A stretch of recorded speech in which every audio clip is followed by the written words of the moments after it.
হসপিটালে শেষ বেলায় ভালো সকালে অনেকগুলো বাবু হয়েছে আর শেষ বেলায় 2টা বাবু হলো। এটা ছেলে বাবু, এটা মেয়ে বাবু। এই মেয়ে বাবুটা সাভার থেকে এসেছে, ঢাকা সাভার থেকে। ভোরবেলায় পানি খেয়ে এসেছিল, তো আলহামদুলিল্লাহ বাবু হয়ে গেছে সুন্দর মতো। এই বাবুর ওজন 3 কেজি 400 গ্রাম। ও কালীহাতি, ওর বাবা অস্ট্রেলিয়া থাকে। ওকে ওকে, এটা পেইনলেস ডেলিভারি হলো। আবার একটা পেইনলেস ডেলিভারি হলো, যেটাকে বলে ব্যথামুক্ত নর্মাল ডেলিভারি। আসলে ব্যথা কিন্তু হয় 20% হয়। ব্যথামুক্ত নর্মাল ডেলিভারিতে সুবিধা হচ্ছে বাচ্চার মা শুধু চাপটা মানে ফিল করে, ব্যথা ফিল করে না। দেখেন বাচ্চা কি সুন্দর টনটনে, একদম মাত্র হলো বাবু। এই জন্য একদম কান্নাকাটি করতেছে, হ্যাঁ একদম তাকিয়ে আছে সুন্দর করে। বাবুর বাবা আবারও বাড়ির লোকজন আমাদের সাথে আসলে বলছিল, বারবার ভিতরে থাকতে যাচ্ছিল। আমি বলেছি যে বাবুর বাবা যেহেতু দেশের বাইরে থাকে, আমি দায়িত্ব নিয়ে করাবো। আমি এই জন্য দেখা গেছে যে চেম্বার থেকে কিন্তু বারবার উঠে চলে আসছি দেখার জন্য যে আসলে কতটুকু প্রোগ্রেস হলো।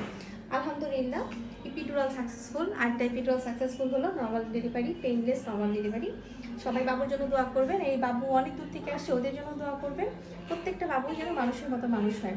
আর পেইনলেস ডেলিভারি মানে যে ব্যথা না, তা কিন্তু না, কষ্ট সব মাকেই করতে হয়, তবে একটু কষ্টটা মানে ব্যথাটা ফিল কম হয়, এটাই। তো এই বাবুর মার জন্য দোয়া করবেন, বাবা মা এই বাবুর জন্য দোয়া করবেন। আর যে যেখানে আছেন সেখান থেকে নর্মাল ডেলিভারির চেষ্টা করবেন। আর এটা যেটা বারবার বলছি, আমাদেরকে একটু হেল্প করবেন। আপনার অ্যাটেন্ডেন্স একটু কম আসবেন।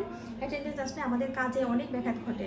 আপনারা দয়া করে যখন আসবেন দূর থেকে, বাচ্চার বাবা যদি আসেন তাহলে বাচ্চার বাবা আসবেন, সাথে একটা মহিলা আসবেন। আর প্লিজ কাউকে নিয়ে আসবেন না, কারণ আমাদের জন্য খুবই কাজে হ্যাম্পার হয়। এত মানুষ আসলে নর্মাল ডেলিভারি কোনোভাবেই সম্ভব না। আমরা মানে কালকেও এতগুলো ডেলিভারি হয়েছে, আজকেও অনেকগুলো ডেলিভারি হয়েছে। প্রতিদিনই 6টা 7টা করে নর্মাল ডেলিভারি হওয়া, এটা আসলে মুখের কথা না।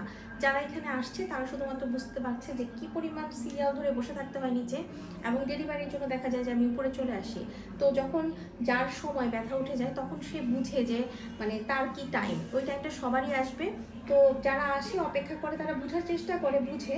কিন্তু আমি যেটা বলবো যে যাদের ব্যথা ওঠে তাদের সাথে যদি শক্ত মানুষ আসে, তাহলে আমাদের কাজটা আরও সহজ হয়ে যাবে। তো এরপর থেকে আমি আশা করব যে আপনারা বেবি হওয়ার সময় যখন আমার এখানে আসবেন, 2 জনের বেশি কখনোই আসবেন না। তো ভালো থাকবেন, সুস্থ থাকবেন, আর যে যেখানে আছেন সেখান থেকে নর্মাল ডেলিভারির চেষ্টা